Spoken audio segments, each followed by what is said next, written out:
This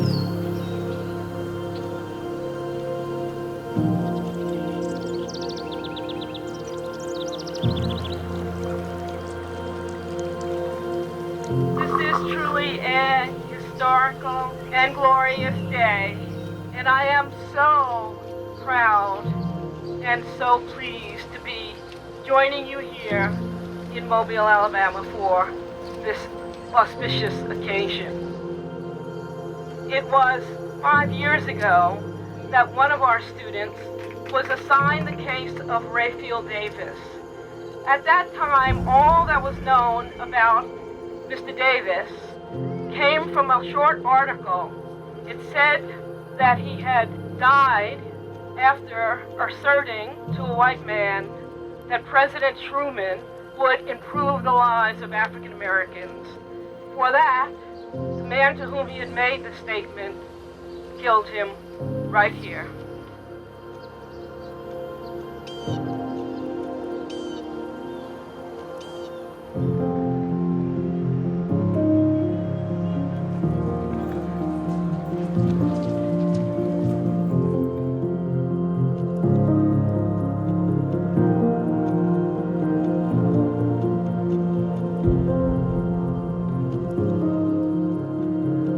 I came to the Civil Rights and Restorative Justice Project from a full career as a civil rights advocate. I sat on the bench here for a number of years.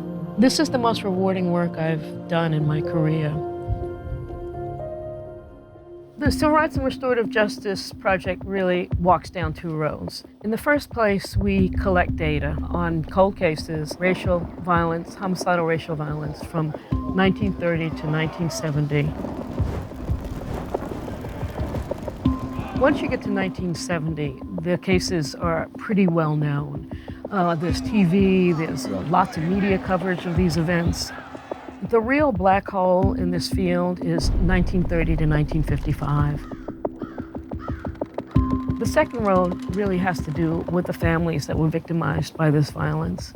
The families are seeking answers, and they deserve answers. And that's what our justice system is designed to do. When someone's been the victim of a crime like murder, it's for the justice system at any moment to provide those answers. Our hearts jump with joy to notice that our first cousin, Rayfield Davis, and others' lives hadn't gone unnoticed. It's been a long time coming, 70 years. 70 years. Well, I grew up here all my life. I grew up on Tennessee Street. We had a normal childhood. One of my sisters recalled my mother speaking about she had a cousin that was killed at the railroad track. But it wasn't a topic in the house. All of our lives, we played in this ditch. Walked the railroad track alongside. So our blood runs through there.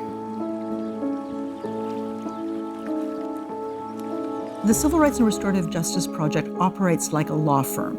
We take 10 to 12 students every year in a clinic, and we provide them with the experience of pursuing a case, documenting a case, doing the fact investigation that builds a case file. This is experiential education. This is education in action. We add about 50 cases to the archive per year in the hope of building a complete archive of all of the murders of African Americans in the Jim Crow South. Generally, we find our cases in the newspaper archives of the Black press. The articles that appear in the newspapers are sketchy and oftentimes incorrect, but they're a starting place. Once we identify a case, we then pass that on to a student, and from there, it's up to the student to reverse engineer the case, to figure out what happened, when it happened, who was involved, and equally importantly, what can be done now. The first time that I heard of Rayfield Davis was when I saw his name in a book. with a comma that said Mobile, Alabama. At that point, I didn't know what Mobile, Alabama meant. Maybe that was the place that he was born, maybe that was the place that he died, but it was somehow of significance to this individual. Part of what I spent a lot of time doing in the investigation is to look into local archives. Was this something that was documented by the police? Were there witnesses? Were there witness statements? Was the perpetrator ever found? Was he brought into court? Was there an arraignment? What happened in 1948 in Mobile? The first thing that I did was I wrote a FOIA to the Department of Justice and to the FBI. A FOIA is a Freedom of Information Act request, which says that I am asking for this particular information that should be of public record. I received back a letter months later that said we have no information on Rayfield Davis. I also looked for information on court records. I was able to get someone on the phone after several phone calls to try to figure out where documents from 1948 might be. Eventually was able to get someone on the phone that confirmed that files that were that old had been destroyed. When I asked how they had been destroyed, it was kind of I'm not sure, I know there's been a fire in the past, I'm sure things have been flooded in the past, which also made the investigation even tougher. Did the local newspapers in Mobile cover the murder of Rayfield Davis? That's where my biggest break was. We found a handful of articles from the Mobile newspaper from the day that the body was found through the following weeks and the process that happened after that. From those newspaper articles, I was able to pull witnesses, names. I was able to find an attorney that was involved. I was able to find investigators that were involved. It also told me where the murder took place. It told me where Rayfield Davis was living at the time of his murder. They named Horace Miller as the perpetrator, as the person that came in and confessed to the murder. With all of this evidence, including a full written confession, and the all-white grand jury fails to indict and says this is not murder. And in fact, this feels like an okay excuse as to why you beat this man to death. The first thought that I had was that I need to be able to find family of Rayfield Davis so that I can share the whole story and then get their input as to what feels like a next step that they wanted to be able to take. How I found out about Rayfield Davis was 5 years ago. That was in 2013. We all met up at the Mobile Public Library. And then Chelsea told us about a murder that took place in 1948. I was like, wow, the facts that they had already gathered. At that time, they presented us with a family history, which really interested me, because I wanted to know more about him. So that's how I, started doing research, and because a lot of these things have been swept under the carpet. And that's the amazing part about it. You went from not knowing to knowing. Because you don't want your life to be a waste.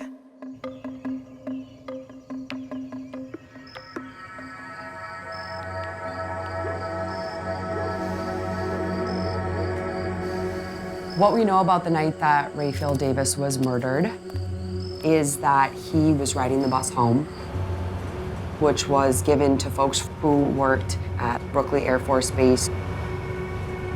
We know that based on witness accounts that he got off the bus stop right down the street from where he lived.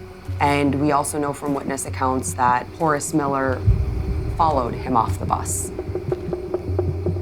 Horace Miller should have gotten off a few bus stops down. His house wasn't where Rayfield Davis's was. We know that from Horace Miller's own account, Rayfield Davis says to him, hey, come over to my house and have a drink with me. I want to celebrate the fact that you and I are going to have equal rights someday under President Truman's proposed legislation. Come over and have a drink with me, and we'll celebrate that together. That enraged him to the point that he began to beat Rayfield Davis to death. He kicked him, he punched him until the point that he couldn't move. We also know, based on witness accounts, that he was left in a drainage ditch, and that when witnesses found him, he was still breathing and he was still warm. And so we know that Horace Miller left him there to die.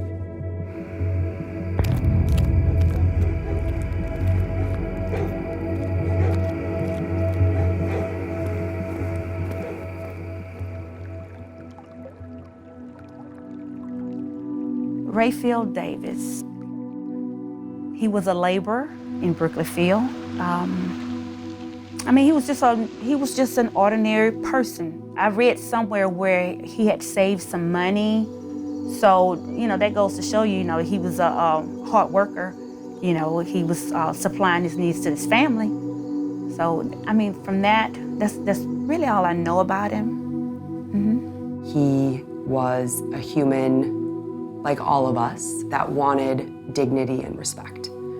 And he was someone that was brave. My son and I, a couple of months, went down to the site where Rayfield's body was. It kind of brought tears to my eyes because knowing that, my kinfolks was thrown in that ditch.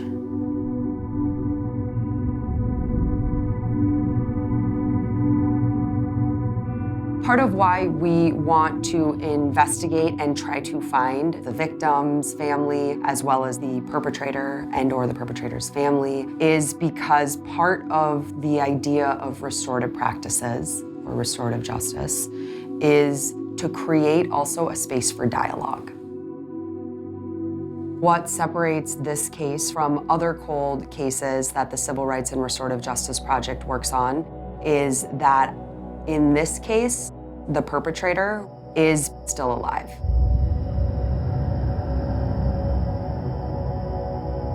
The Civil Rights and Restorative Justice Project, we have in our archive about 500 cases that we have developed, for which we have materials and where we've identified family members. And we think there are probably somewhere between 1,000 and 1,500 other cases out there. In some cases, we have found that perpetrators are still alive. Those are rare. I thought that Horace Miller was still alive because I had his age from the newspaper article that said that he was 20 years old at the time that he murdered Rayfield. So I knew about how old he should be. I did a Google search. I found a name that was Horace, middle initial, last name, that I thought had matched, and also had an address for that person, which was all of an hour's drive from Mobile. And his phone number was listed on there as well. I went to Professor Burnham and I said, what do I do with this information? And she said, call him. What if I blew the one chance in calling this perpetrator, right? And so I remember dialoguing through on my own what I was gonna say if it went this way or if it went this way. Not only about what happened in 1948, but what he's thought about since. I called up Horace Miller to try to see if it was the same person that had been referenced in this case, and it sounded like it was. He was in his early 20s when he was living in Mobile in 1948. He answered affirmatively to that. You could hear presumably his significant other, his wife, in the background instructing him to hang up the phone, to hang up the phone, to hang up the phone. The interesting thing about the Miller case is that he was arrested and he confessed. There's actually a written confession when the murder occurred. But he was never indicted. He went before a grand jury, and the grand jury failed to indict despite the confession. Horace Miller has never been tried for the murder of Rayfield Davis. Even though it happened a very long time ago, there is no statute of limitations on murder. Even if we find the perpetrator is still alive, prosecutions are almost impossible because the prosecutor depends not on the word of the would-be defendant, but on other evidence that is now no longer available. So in the Davis case, for example, there is no one else, as far as we know, who would be able to give a prosecutor the evidence necessary to bring that case to a successful conclusion. Time erodes evidence. Even though there's a written confession in this case, there still is forensic evidence, eyewitness evidence, other kinds of evidence to get it beyond a reasonable doubt. It's difficult to indict and bring a case against a man in his 80s or 90s. And there's often a desire for letting sleeping dogs lie.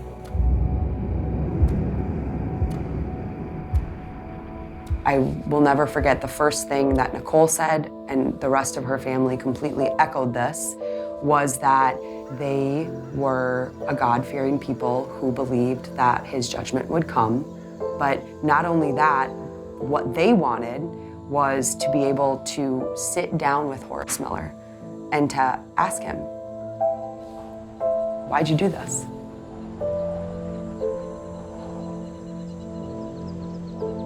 Growing up in a Christian family, you know, there's no condemnation that God won't forgive. There's no sin, you know, bigger or smaller than one another. So we was taught to forgive. And you know, I forgive him. You know, my family feel the same, but you know, there's also the side where, you know, this man has gone on with his life. Rayfield is in the grave. You know, he didn't have a prosperous life. You know, he doesn't have a proper headstone. You know, Horace Miller goes home on a soft pillow at night. We had offered the extent for Mr. Miller to be here, to extend to us that the seed that he sowed back then is no longer. He ignored the calls. But God still looks high and he looks low. We didn't get him, but we got his granddaughter. 70 years later, I was in my driveway and my cell phone messenger went off. I looked at it and I see this text. Is this the cousin of Rayfield Davis? And I said, yes, and you are. She mentioned that she had read an article from the Washington Post regarding the Rayfield Davis case. And she said she read about my first cousin and her granddad. And I'm like confused. I say, are you kin of Rayfield Davis or Horace Miller? She said, Horace. And it just seemed like my heart just dropped. And you know, I just started, you know, just looking up at the sky, just the tears wanted to fall because this was my prayer. And she said, I felt that I needed to call. She said, we need closure. She said, my granddaddy only gave us a little information that he was in an altercation back in the days, and that was it. Not a man was killed, not going to trial and writing a confession letter, none of that. Just that he had an altercation back in the day. She felt like she needed to make an apology. And it reads like this. We were both seeking answers to questions we had had for so many years. I now understand why the full truth was not given, why my family never spoke of it, and why this unfortunate incident was kept a dark secret. Mr. Rayfield Davis and his wife, Miss Sherry, will no longer be forgotten in my life, my family lives. Everyone deserves equality and respect. No wife, parent, sister, brother, or child should lose a loved one due to a difference of opinion and or color of one's skin. My grandfather's offsprings and their offsprings, followed by their offspring, do not share the same racial viewpoints. I can only hope one day my father, my daughter, my niece, and my nephews will live in a world where universal mindset of ignorance will no longer exist. I can only hope that one day we will have the chance to meet you and your loved ones. It will be an honor to know the family behind a man who holds a strong, dynamic bloodline to keep his name alive for generations to come. May peace be with you all. This is sincerely from Nicole Miller Moreland. She's the granddaughter of Horace Miller. And she said, I can tell you this, that none of his offspring has that in their heart. Matter of fact, both of his daughters have married African-American men. But you know, I just thank God, after 70 years, it's okay.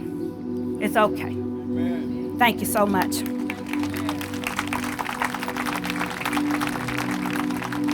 Ladies and gentlemen, we're going to go on and reveal the name of the street. To Mr. Rayfield Davis family, this is just the beginning of justice for Mr. Davis. Thank you, God.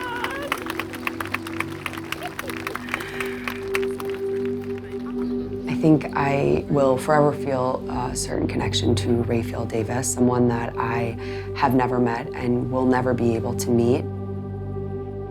The work that I do today, I represent kids in court that are charged with crimes that can't afford an attorney. I wouldn't be doing this work if it wasn't for the work that I did at the Civil Rights and Restorative Justice Project. But seeing his life not forgotten, if it's just a little sign, I'll take it, because I didn't know anything about him 5 years ago. Didn't nobody know anything about him 5 years ago. Because normally a street, when they name it, has a purpose. Rayfield Davis, that'll question a young person, would research that to find out what happened. By that sign being there, you know, you could pass by there and remember the story. Rayfield Davis.